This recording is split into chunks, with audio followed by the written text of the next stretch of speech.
Okay. Hi, Orly. How are you? Welcome. Good to have you here. Thank you so much for having me. And thanks everyone for staying up late for this. We're all very excited about this. Hi, everybody. Thank you all for joining. It's good to have everybody here. I know it's quite late for most people on this call. We should be in for a pretty exciting hour together. I think we'll have some more trickling in over the course of the next few minutes. And so as we do, we'll just welcome them accordingly. I'm going to give a few minutes of an introduction, and I'm going to hand this over to Amina and to Orly to take it from here. I was actually introduced to Orly and to Redbridge by Jeff Wetzler, who's on the call with us, and I'm going to ask him to come off of mute in a few minutes as well. Jeff is the founder of Transcend, the co-founder of Transcend, and he's been advising a lot of our work at the Circle, and he said, there's one school you have to visit while you're in the U.S., and that is Redbridge. Um, and when I went there, I could easily see why. I saw a school while I was there about a month and a half ago that had kids operating with levels of autonomy and agency that I don't think that I've seen before.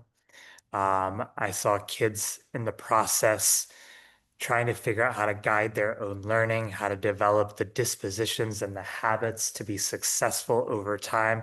I saw that being rewarded by teachers and encouraged by teachers. I saw kids strategically moving back and forth from times where they were grouped by capability and just learning, high quality, rigorous instruction to being in groups where they were guiding their own learning from start to finish. And I saw kids actually trying to form a community in all of that. And I thought when I left that school that there's just such immense power in schools that can actually think about both agency and community together. And behind a lot of that was the founder that you're about to meet and talk to for the next hour. Um, Orly actually started her journey, I learned, in India as a teacher. And then after that was a Teach for America Corps member, taught in the same region as I did in Washington, D.C. about 18 years ago. And since and since then has not only led Redbridge, but has also led one of the Khan Academy schools. Brings much of the vision and the spirit behind what you'll hear today. And it's a deep privilege to have you here with us. Before I hand it over to you, Jeff, since you were the person that made this very first introduction, I wanted to see if you could come off of mute and yeah, say a Sure, little bit.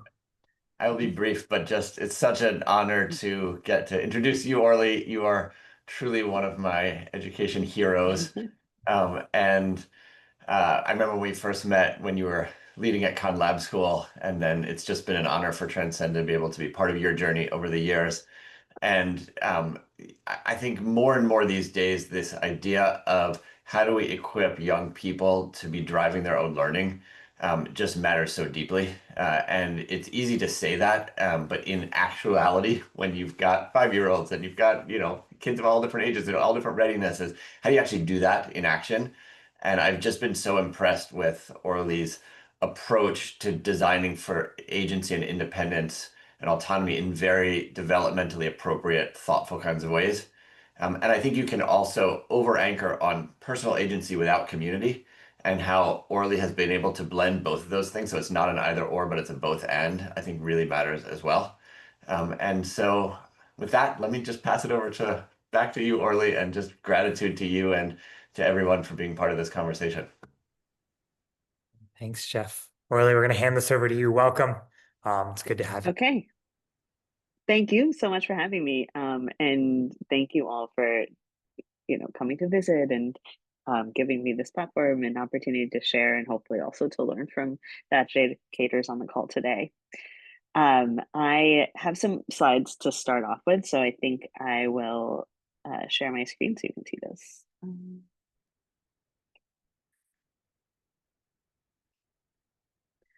Okay. So what you can expect over the next hour or so is I'm going to give an overview to Redbridge, and then I'll get to actually show you inside the school in a couple of ways. First, we have an overview video that's more polished, and then we have a bunch of clips that we took over the last couple of days at school, which are more authentic. And then we will have some questions from you all. Okay, so to give a little bit of context, Redbridge is a pretty new and young school, and the benefit of that is that we can be nimble and we can ask ourselves each day and each year, what world are we living in, and is the school that we've designed still preparing kids for that world? And so a few of the forces that are really shaping our world, and also that I think the Redbridge model responds well to, are sort of represented on this screen. So first of all, I don't know how much, if the anxious generation has made it to India, but this book is all about uh, the decline of the play-based childhood and how phones are leading to depression and anxiety in teens. And something that we've known even before this book came out is that over the last 50 years in the US, anxiety and depression in high school students has steadily risen.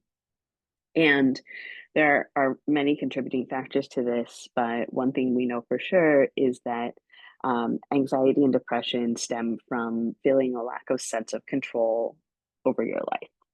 And the reason for that, can be multifaceted. But for sure, schools are not really designed to give kids control over their life. And so one thing that we do at Redbridge is take the systems of school that are traditionally about rewarding compliance, and redesign them to be about giving students ownership and agency, so that at least in a portion of their day, we can give kids back that feeling of a sense of control. So that's one piece. Another piece is, this questioning of whether the colleges and universities that we know will be around, if a degree will mean the same thing in 10, 15 years. And so we are excited at Redbridge to really be reimagining how we assess students and what that ends up looking like for a transcript, and what it means to really be preparing students, not necessarily to go to college as the next step, but to be lifelong learners. And then finally, Redbridge is located in San Francisco, and we're actually just 3 blocks away from OpenAI's headquarters. So we are very much in touch with, um, you know, AI and how it is changing the work world, and also how we now need to be teaching our students. And when we think about AI and its impact, um, you know, it, it's clear that AI is going to be a really powerful force, and it's either going to be something that shapes the lives of kids, whether they like it or not, or a tool that they can leverage to design the world they want to live in and the experiences they want to have. And we really want to make sure that our students are the ones who are directing the AI and using it for their benefit, rather than just being passive recipients of whatever systems other people or bots are building. So that's a little bit of the context behind the big picture of Redbridge. A short history. So we opened in 2020, which sounded like a really nice year to open in 2018. But little did we know what 2020 had in store for us. We opened with just 12 students, which was the limit for in-person learning during the pandemic in San Francisco. And we started with the equivalent of kindergarten through second grade. And every year since then, we've been aging up with that group. So last year in 2024, we had our first group of middle school students, sixth graders. We had 54 students last year. This year, we have 71 students in the equivalent of kindergarten through seventh grade. And our goal in this first iteration is to get to 150 students in K through 8. So hopefully we'll get there in a few more years. And next year, we'll have our first graduating class. Redbridge is an independent school, so we don't get funding from the government, and we also have a lot more flexibility to do things differently, which is great because we really are questioning and trying to redesign a lot of the functions of school. Just to give you a little bit of a breakdown of our student population, we have students between 5 and 13 years old this year. We really try to have a student body that mirrors the population of San Francisco. And although families pay tuition, we have an individualized approach to tuition so that every family pays according to their means. And our aim is to have about equal representation from each quintile of the economic distribution of San Francisco. And while we're not there exactly yet, we're getting closer.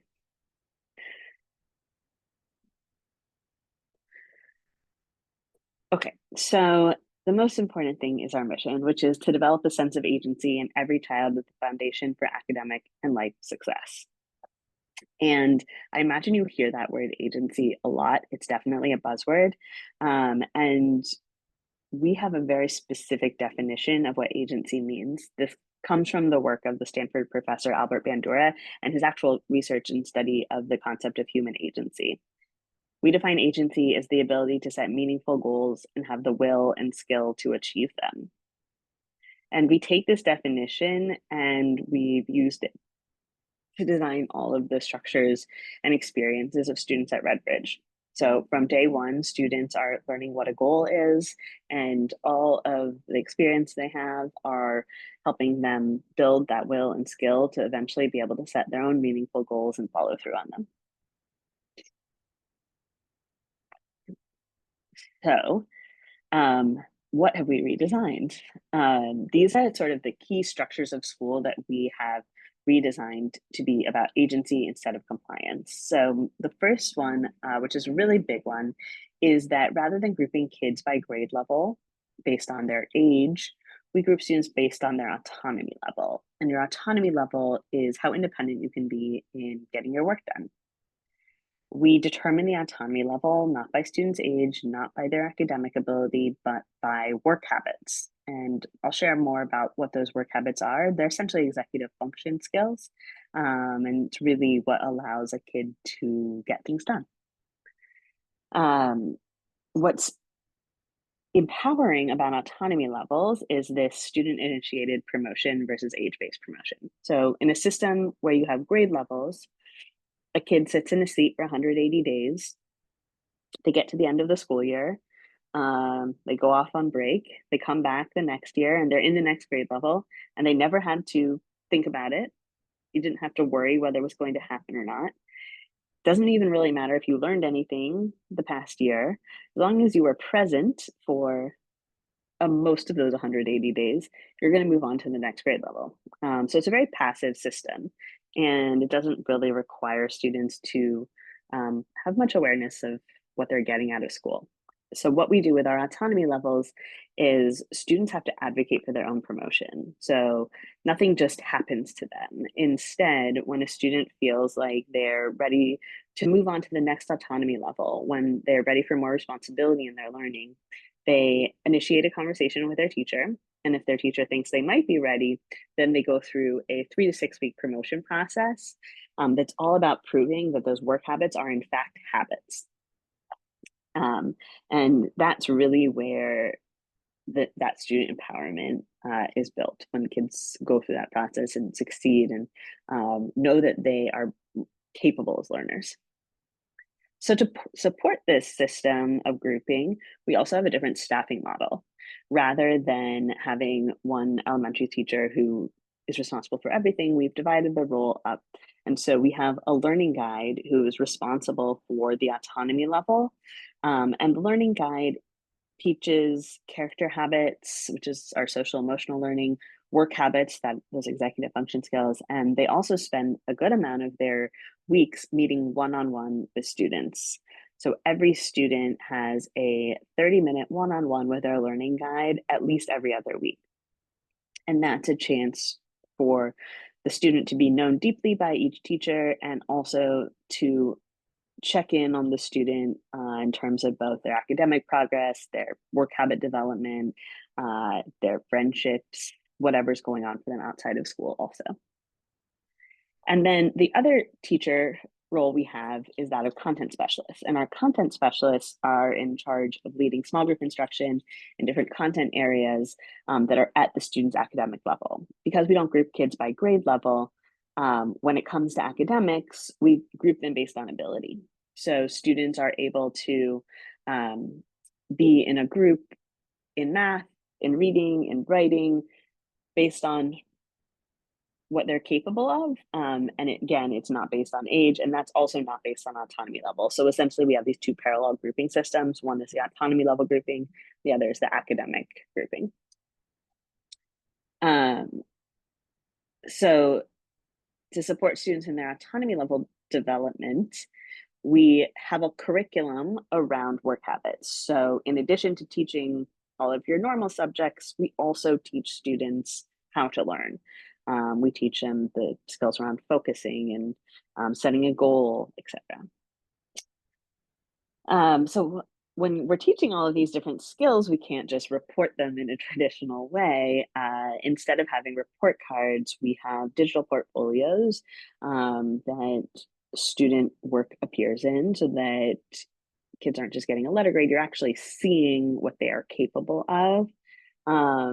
And this comes back to our assessment system of learning credits.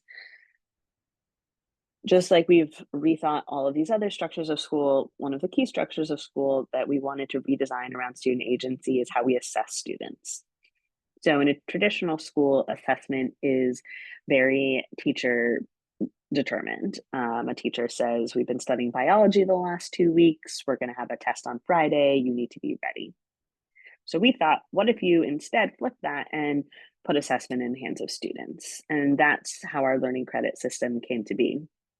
So the way learning credits work is a student will say, I've been learning about biology the last 2 weeks. I feel like I really understand cell structure. I'm going to sign up to be assessed on that learning credit. And they write their name down, they sign up for the assessment, they know it's part of it. And if they're successful, they get a little sticker that goes in a binder, and the work product from that learning credit goes into the digital portfolio.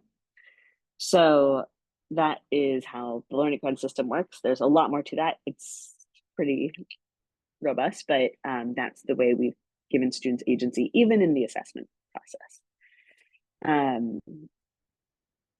In addition, at any given time, students have a work plan where they have goals that they are working toward.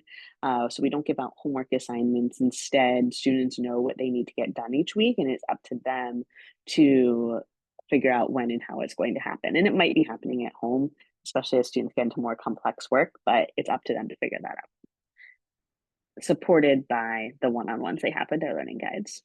And then finally,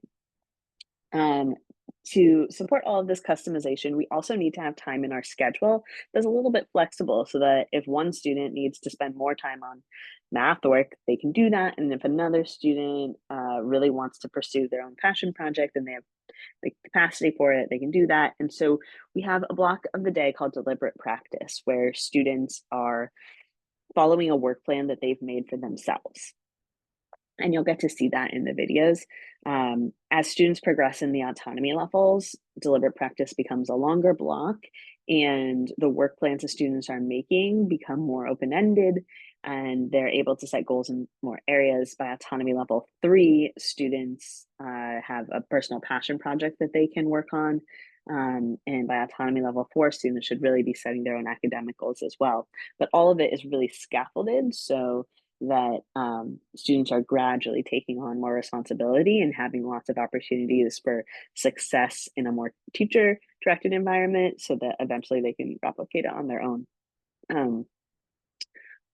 One other important thing to mention is that we have 5 autonomy levels for K through 8. So on average, kids spend 2 years in each autonomy level, but they could spend as little as 6 months. They could spend more than 2 years. It just depends on each student's path. So these are the work habit categories that we teach around and that are used to determine students' autonomy level.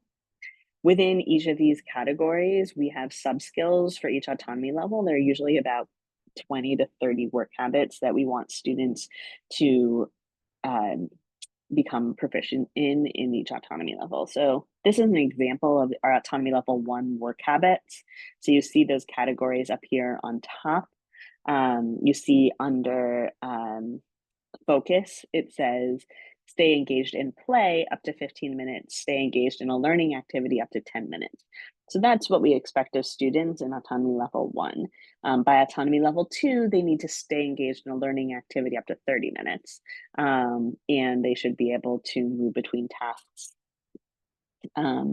with teacher support. And so everything in here scales up and it follows a developmental progression. So there is some consistency in sort of the age groups in each autonomy level, but it still is a range. Let's see. There's a little one-on-ones. I think maybe I will just stop sharing here and turn it back over to Amina to play some of the clips that we have so that you can see inside the school. Does that sound good? Yeah, sounds good. I'll just share in a second. Okay, and so the first one you're gonna see is like a more polished overview to the school, and then I'll give some context before the second one.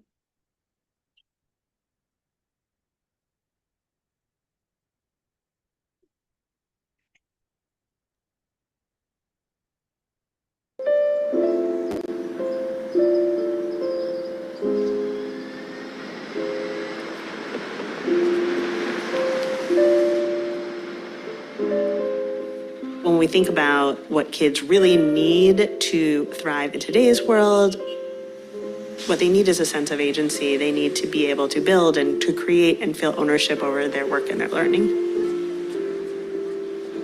In a traditional setting, students are grouped by their age and grade levels. They sit in a seat for 180 days. They get to June and move on to the next grade level. At Redbridge, we are redesigning all of those structures and systems to be about student agency instead. Autonomy levels are our primary way of grouping students at Redbridge. Okay, what's our reading today, Ivan? Autonomy levels are not based on student age. They're not based on their academic abilities. They're purely based on students' ability to get their work done and function independently in school. The way we group students looks different, the role of the teacher looks different. Even our physical space is designed to give students ownership.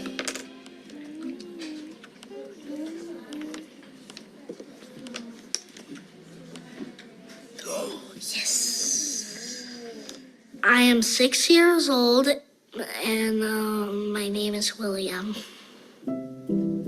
Autonomy level 1 is essentially the starting point for Redbridge. It's really my job to help kids set goals, and we're trying to teach what that is. So in the beginning of the year, we teach like simply what is a goal. Does that make 120? Mm-hmm. It sure does. Let's go. William, you can call on someone that. In a traditional school, a student might not be asked what they want to work on or what they need to work on. Some dragonflies. When they get to Redbridge, students have to think about that all the time, and no one's going to decide it for them. Off the train. I've seen William develop a lot. He's like usually making his own work plan independently and moving from task to task without teacher reminders. So these are the habits that we like to see. Every student has a work plan that they complete either at the beginning of each school day or at the beginning of the week. Well, work plans help you by you plan in the morning and then we write down our math shelf work, our reading shelf work, and then we can choose our free thing. That part was there. We give kids a lot of respect and voice and choice in the classroom too. Equal things that are split. We're trying to foster a lot of autonomy and independence here at Redbridge. It really takes the whole community to build something really special. Dear AL2, happy? Monday. What are Values. values? What might it look, sound, and feel like to make decisions based on your Values. The Learning Guide role at Redbridge is one that is really more of a mentoring and coaching role. What would a leader do when They're sort of like a homeroom teacher, but they focus on teaching character habits and work habits, which is our social emotional learning curriculum. The specific kind of values we're talking about right now is what you care about as a person. Being kind, being inclusive, honesty. Yeah. In autonomy level 2, I want them being in charge of their learning a little bit more. To learn from those problems. Something I've seen Eddie really grow in this year is her ability to speak up for herself and advocate to adults. Give us a signal and we'll write it down if you know you want to try the syllable learning credit this week. Instead of grading students or having traditional report cards, we're designing an assessment system that we call learning credits. Students have to be aware of whether they are ready for assessment and then approach their teacher if they think they are. So learning credits help students recognize their own level of understanding of a topic. This is super common because it's a compound word, watermelon, but how many syllables are in water? The learning credit kind of replaces your unit assessment, something that is checking in on a discrete skill. If a student isn't successful, and we do have a pretty high standard for what success looks like for each credit, then before they can attempt it again, the teacher will help them come up with a plan for what they're going to do to build the knowledge they didn't have the first time. What were you supposed to remember to ask me about? We had a shelf work idea, do you remember? The syllable shuffling. I'll keep practicing. Do you think it's open or closed? It's getting a little bit easier for me every time. We have this habit in AL3 that we are trying to develop with writing reflections in our goal tracker. It is okay to say things like, I didn't get a chance to work on this goal this week. Or, this goal is feeling really tough. It might not be the right goal for me right now. In AL3, it's about being able to manage your own tasks and know when you're not on track and just be able to be responsible. Autonomy level 3 is when they're taking everything that they've learned from previous autonomy levels to a next stage of independence. So an autonomy level 3 learner is a bit more intentional in their deliberate practice work than just, I have a task, I check it off. Okay, so then my Lexia will go down. Okay, so going a little above and beyond with that goal since you have the time. Yeah. Every student in autonomy level 2 and up has a weekly one-on-one with their learning guide. It's just the student and the learning guide talking about their academic goals and the things that they put on their work plan for the week. What's the time of your day that you're really enjoying right now? Recess. Oh, tell more about that.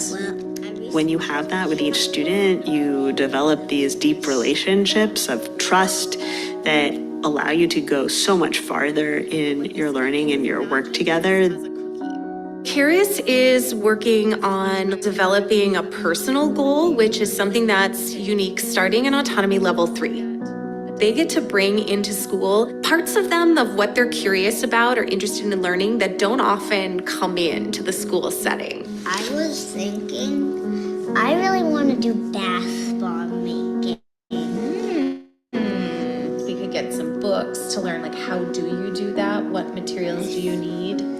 When our big goal is that agency and autonomy in learning, we have to be able to follow their lead, even if we're not sure if it's going to be the most valuable experience or not. That can be part of the learning too. Okay, I tried to pick one that might be not as... I think everything I'm learning is exactly what I need to be learning. And what I love about Redbridge is that we're able to do what we're capable of and what's right for us.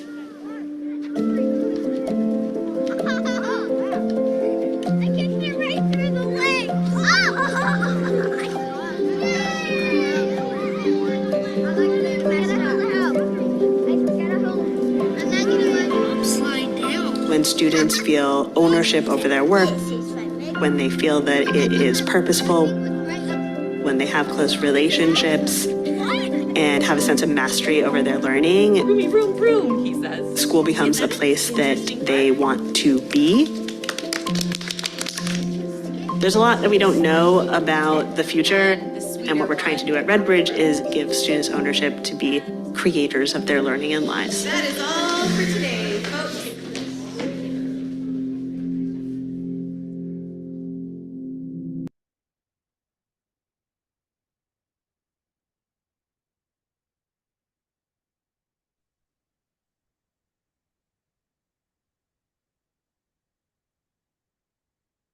Okay, so that you got to hear me say a lot of the same things over again.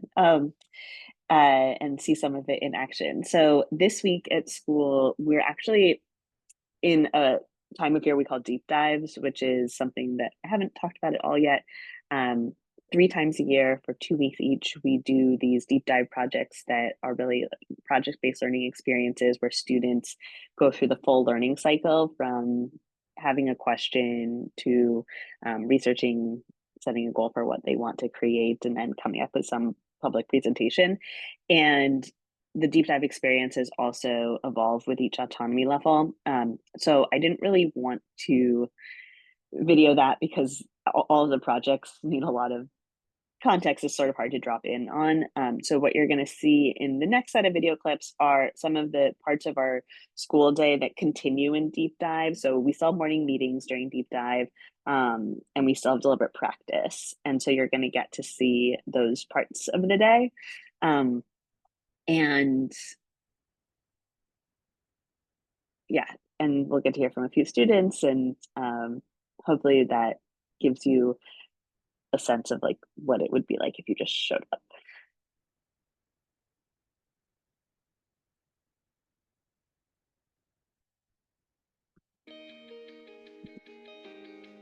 It's called a sphere. Will you all say that with me? Sphere. Sphere. I'm going to put one sphere in your hand. Will it probably be the exact color that you want? No. Probably not. What could you do when you get something from someone? What could you say or how could you respond?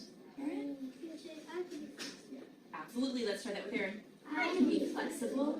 What else could you say or do, Fritz?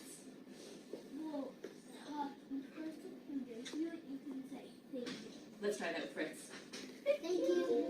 When I hand you your sphere, you'll respond to the person. You might even say or think what Erin helped us with, and then you'll close your hand around it. We're going to use this for our greeting, and we're going to trade it with other people. Are we going to keep this forever? No. Nope, we're going to trade it with other people. Can you put one hand up like a little cup so I can drop your sphere inside?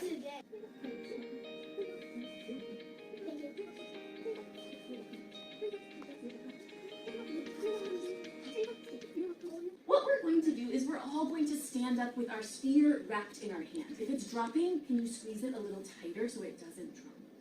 We're going to greet one person with their name. When they greet us back, we're going to switch pom-poms, switch spheres, and say thank you to each other. Now, if I'm greeting Cynthia and she's greeting me and she has a pom-pom color that I didn't want, is that okay? Yes. Am I still going to trade with her? Yes. Yes. Am I still going to say thank you to her? Yes. Yes. All right, let's say sphere greeting. Sphere greeting. Off we go.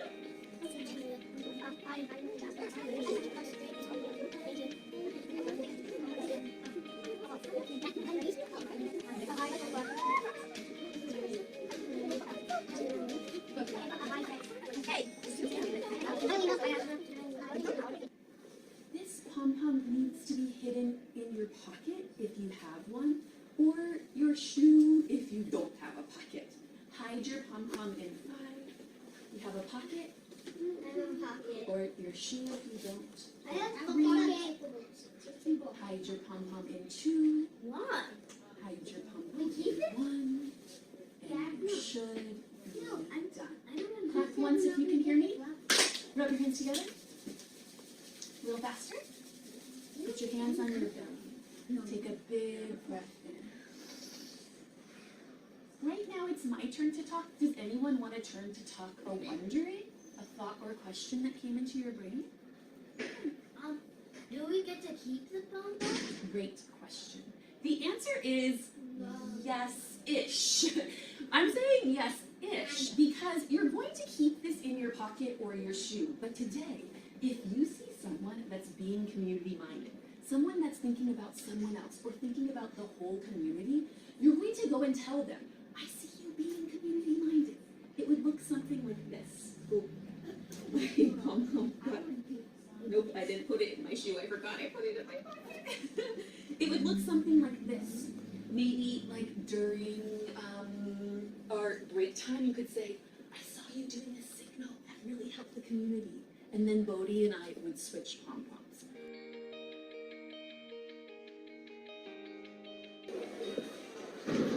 All right, turn your eyes back to the whiteboard.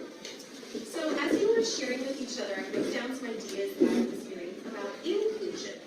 One thing I heard at every table was this emphasis on it is for everyone. Some people even saying it that way. Everyone. Really putting emphasis on this idea that it is for all. And some people specified all ages. I hadn't even thought about that until I was watching this video, that maybe adults do kind of feel left out of playgrounds. Some of the things on playgrounds are not designed for adults. Like I would get stuck in the swing if I tried to use the swing, but I would love to swing. So I like this idea of all ages being included in playground and play spaces as well.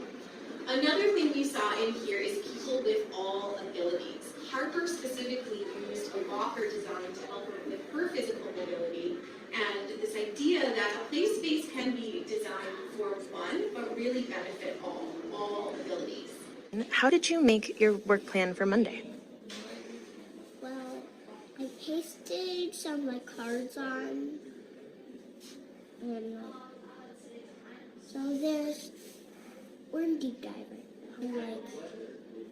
So there's writing, math, and reading. So for reading today, I have Lexia. For math today, I have skip counting packet. And last but not least, work on business plan. Awesome. And what strategy are you using? Then with a carrot, and that's when you do from hard to easy.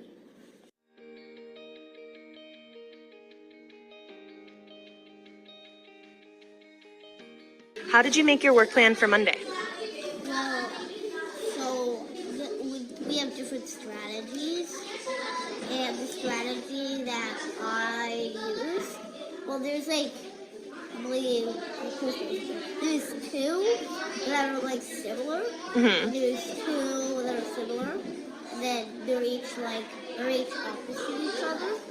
So there's two strategies that I think one of them is, I think one of them I'm really sure about is Dangle the Carrot.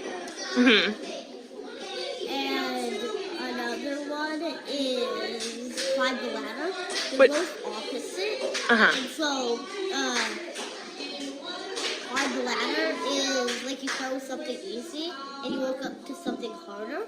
And Dangle the Carrot is easy, is hard at the beginning, and then you reward yourself with an easy thing at the end. Which one did you choose for Monday? Well, I haven't written it in, but that would be a carrot there for strategy, strategy, strategy, strategy, strategy. Carrot, carrot, carrot, carrot, carrot. And then, so this is Monday, and then there's different blocks. There's block 1, they're all 20 minutes, so the first one is skip counting packet. I'm not even sure if it's been totally made yet, but it's gonna be some computation thing. And I put that first because it sounds kind of boring or whatever. So I put that first, and then 2 is computer. So block 2, that's 20 minutes after block 1. I put it's computer in Space Academy, which is another computation thing, oddly enough.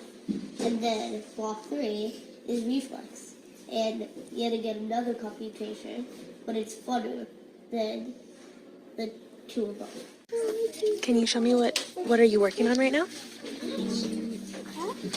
Respond when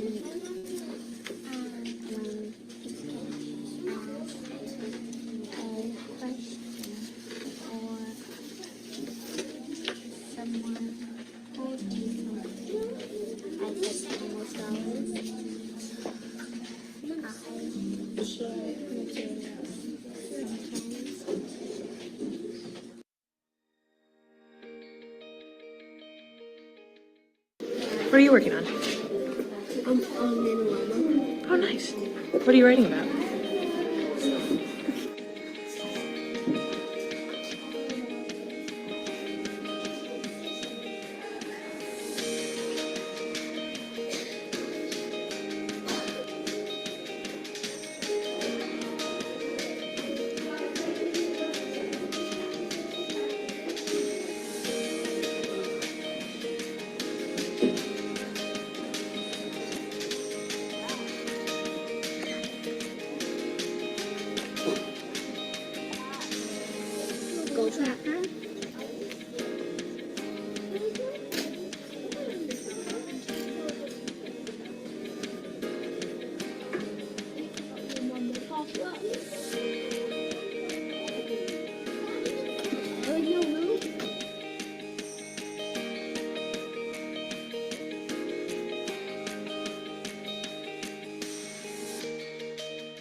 Okay, that was beautiful. It was I'll be dreaming of schools tonight after this. I'll be dreaming of Redbridge. How incredible was that? Um, Folks, my mind is swirling with a lot of stuff. Thank you for that, Orly. Before I turn this back over, what I'm gonna ask people to do is like come on over to the chat box with me for everybody here. I'd love to just park biggest reaction, biggest thing on your mind as you watch that, as you've heard from Orly thus far. And then we're going to open it up for some questions. I'm going to throw off one or two for her, and then we're going to open it up to everybody here for our last 20 minutes together. But before I jump in with that, come on over to the chat box with me, everybody here. One big reaction, the biggest thought, the biggest emotion. What is most sitting with you as you just watched that and heard from Orly? I love that.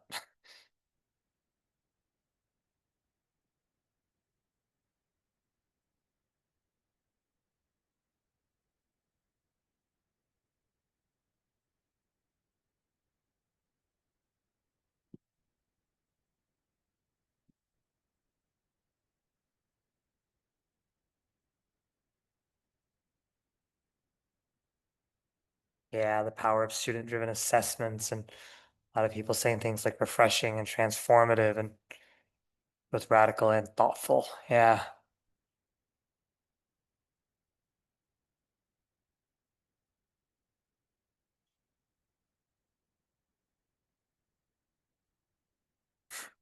The carrot one was an interesting one, wasn't it?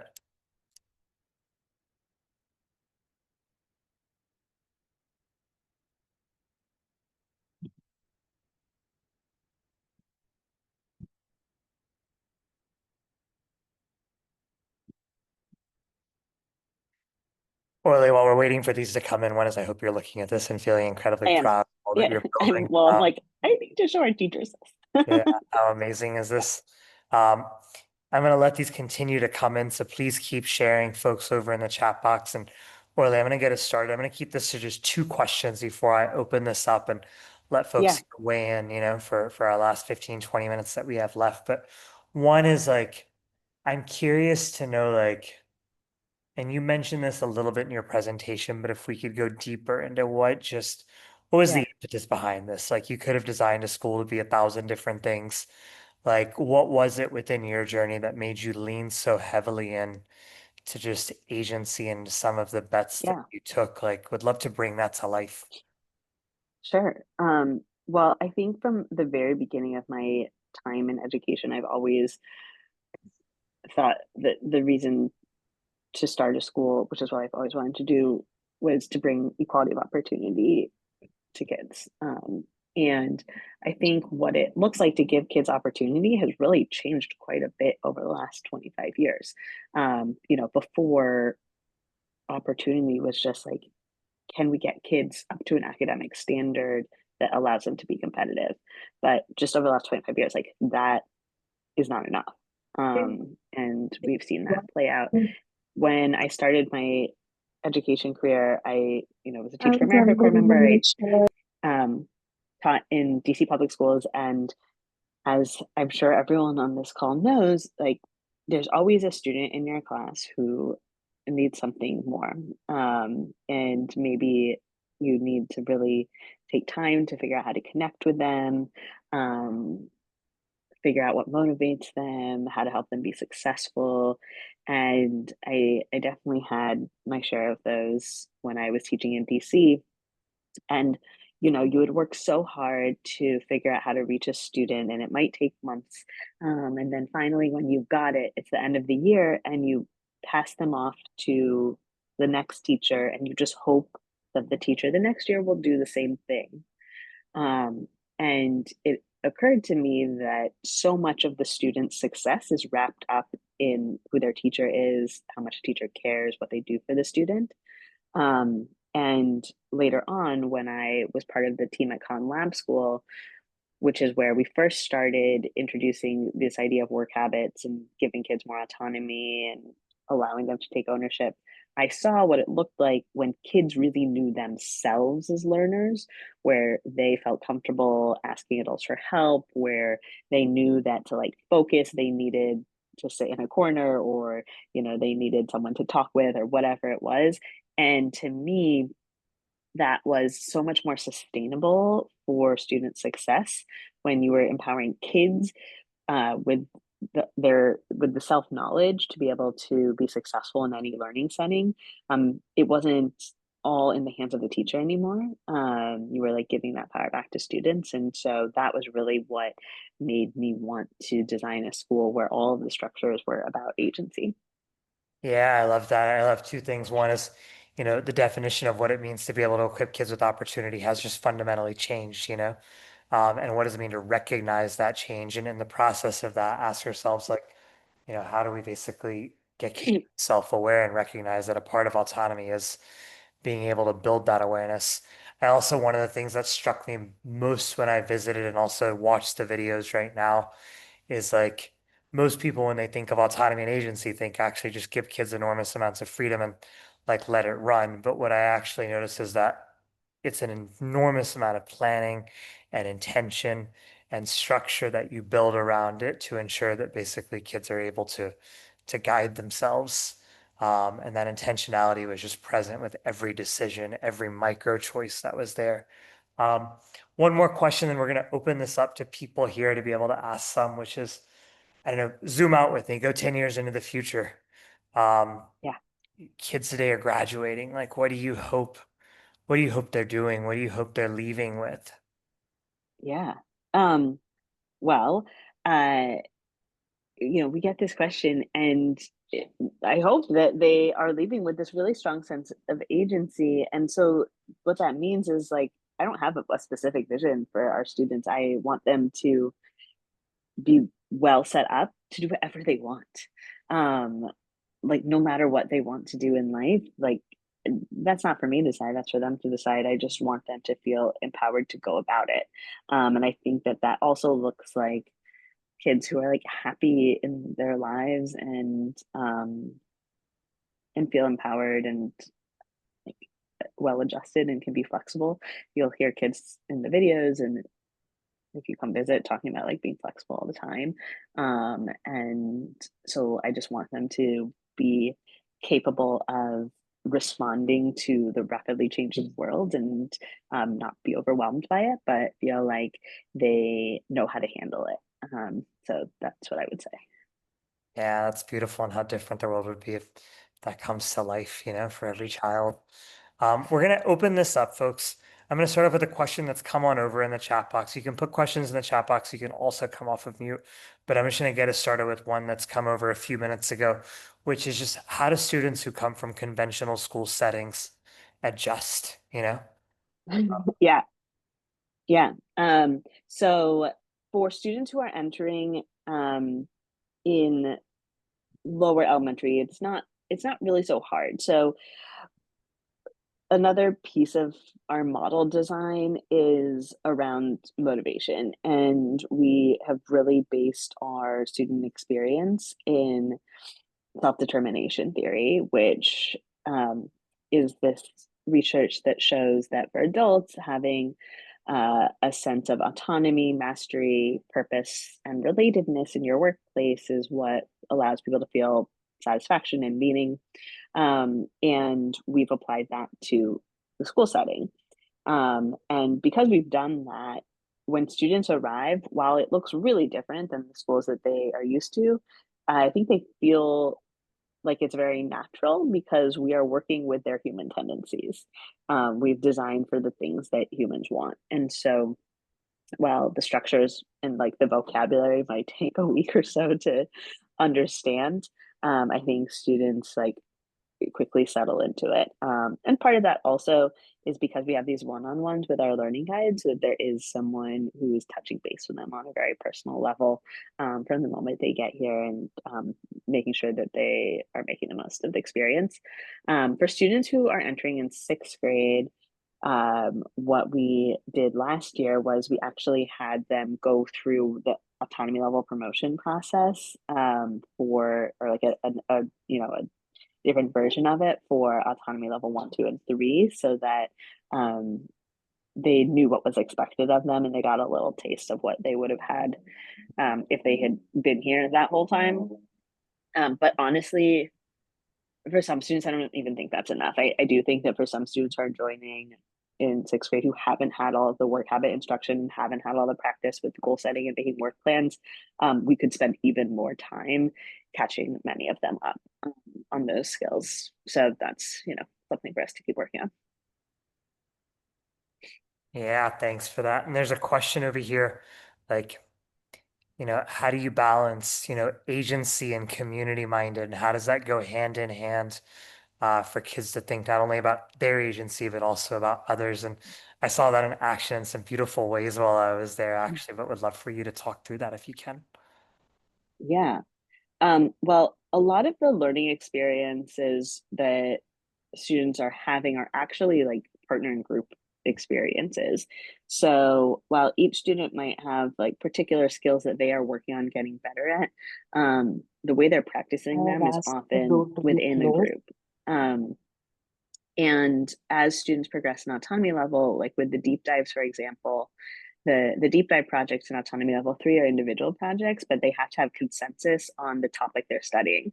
So they just chose for this deep dive the topic of architecture, and every single kid had to get on board with it before they move forward. And so it was this lesson and experience that the teacher guided in how do you get to a community agreement. And they went through all of these steps until everyone felt satisfied with the choice, which was like pretty miraculous.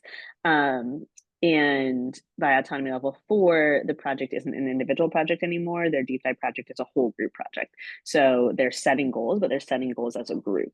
And so those are some of the ways that we incorporate both. And then we have our community values. You've heard in autonomy level 1, Kristen reinforcing that, talking about being community minded, and we do all kinds of things around that.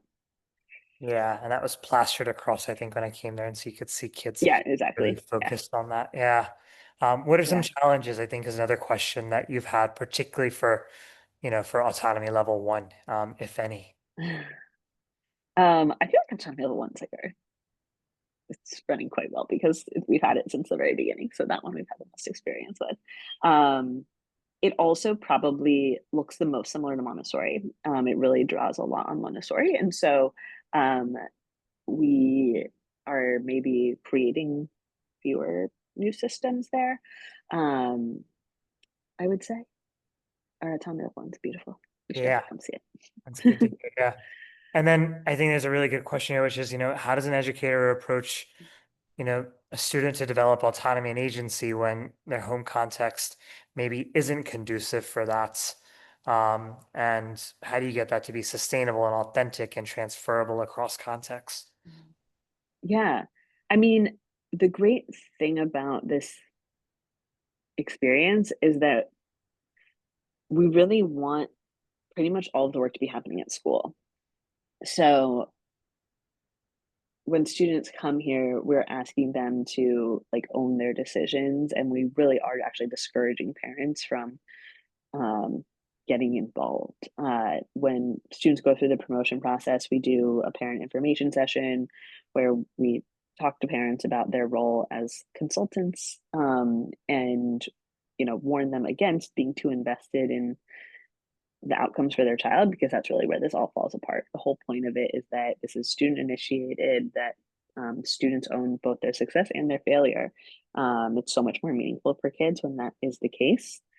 And so we aren't really counting on parents playing a particular role outside of school. That being said, if a parent really didn't value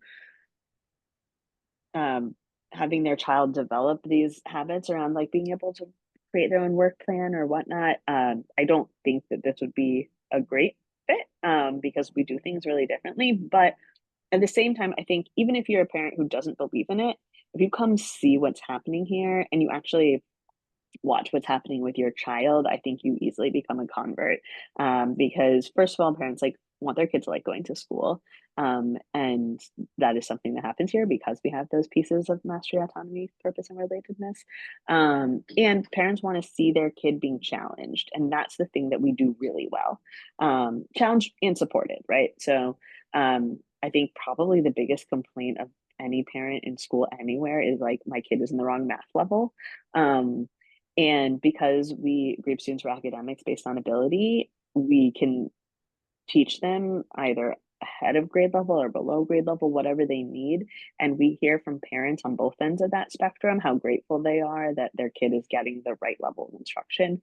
And so I think even if you're like, this, you know, agency isn't your top priority, it's not necessarily something you're bought into. Like once your kid is here, people are very pleased with the experience their kids are having. Yeah, makes a ton of sense. I'm going to give space for one more question, and we're going to try to steer this to a close. I want to be conscious of time. Uh, there's one here that's non-negotiable elements, right? That actually make Yeah. this work. What are the systems, tools? Yeah. Maybe you can name 2 to 3 that you feel like are the biggest non-negotiables to be able to make this work. Yeah. Well, you have to have opportunities for students to set goals. And I think this can take a lot of different forms. But you have to, at some point, ask students what it is that they want to get out of their learning experience, and you need to make time to allow them to work on that thing. So I think that would be like the most basic.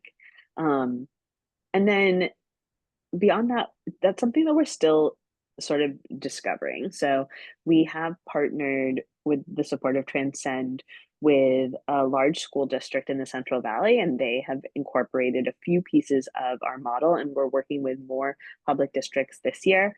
And so the things that they've taken and are starting to implement in their settings are teaching our work habit lessons. So teaching those executive function skills. They are implementing a morning meeting, which is sort of that community building piece, and also where we teach work habits. They are implementing some goal setting practices, and they are also implementing that deliberate practice block where students are making choices and following their work plan.